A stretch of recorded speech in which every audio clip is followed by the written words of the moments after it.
बेटी एक बार चल के लड़के को देख तो लो। मेरा दावा है कि लड़का तुम्हें बहुत पसंद आएगा। बाला बहुत अच्छा लड़का है। हाँ हाँ बेटी, हम लोग तुम्हारे दुश्मन तो नहीं है। किसी अच्छे लड़के से ही तुम्हारी शादी करवाएंगे ना। आखिर तू हमारी इकलौती बेटी है। अच्छा ठीक है माँ, अब ज्यादा भावुकतापूर्ण शब्दों का इस्तेमाल ना करो। मैं चलने के लिए तैयार हूँ। चलो फिर बिना देर के हम सब चलते हैं। सभी बाला के घर पहुंचते हैं। अरे क्या बात है बहन जी, अभी तक आपका बेटा नहीं आया? जी बस आता ही होगा। तभी वहाँ बाला आता है। लो जी आ गया मेरा बेटा। ये लोग तुझे देखने आए हैं और ये इनकी बेटी नम्रता है। बाला के सर पर बिल्कुल बाल नहीं होते। ये देख नम्रता और उसके परिवार वालों की आंखें फटी की फटी रह जाती है। ये तो टकला है। हे भगवान, माँ पिताजी आप दोनों एक टकले से मेरी शादी करवाने वाले थे। अरे ये तो पूरा उजड़ा चमन है। देखो बेटी, इस तरह किसी का मजाक उड़ाना गलत है। किसी के बारे में इस तरह की बातें नहीं करते।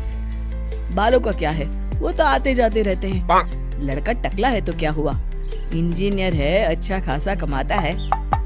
आप चुप रहिए जी। इसकी तरफदारी इसलिए कर रहे हैं क्योंकि आपके भी सर पर बाल नहीं है। मैंने तो आपसे शादी कर ली, मगर मैं अपनी बेटी की शादी एक टकले से बिल्कुल नहीं करवाऊंगी। अरे ये क्या, कब से आप लोगों ने टकला टकला लगा रखा है? और माफ करना, तुम भी कोई हूर की परी नहीं हो। तुम लोग मेरे घर में आकर मेरी ही बेइज्जती कर रहे हो। निकल जाओ यहाँ से।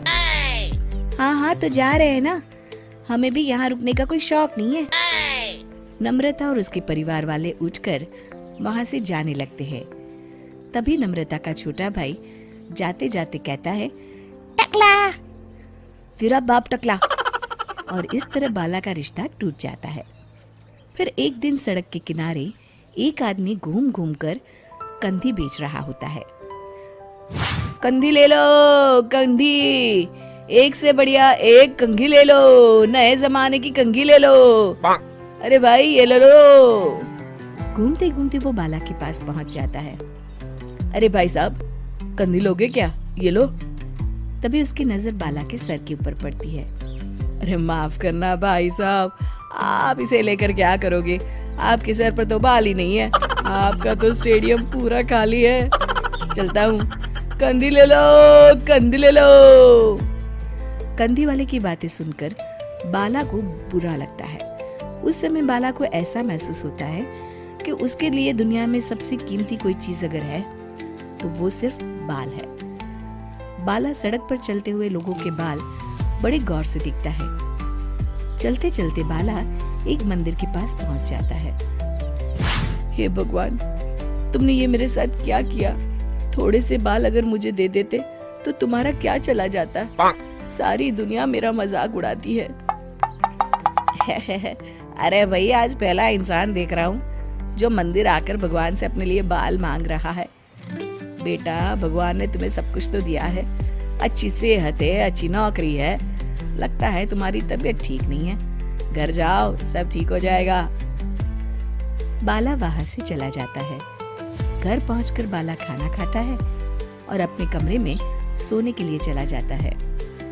फिर सुबह जब बाला सोकर उठता है तो आईने के सामने अपने आप को देखकर हैरान हो जाता है। बाला के सर पर एकदम घने बाल आ जाते हैं। बाला खुशी से झूम उठता है। अरे ये तो चमत्कार हो गया, मेरे सर पर बाल आ गए। लेकिन ये हुआ कैसे? दोस्तों, अगर आप इस कहानी का दूसरा भाग देखना चाहते हैं तो हमें कमेंट करके जरूर बताएं।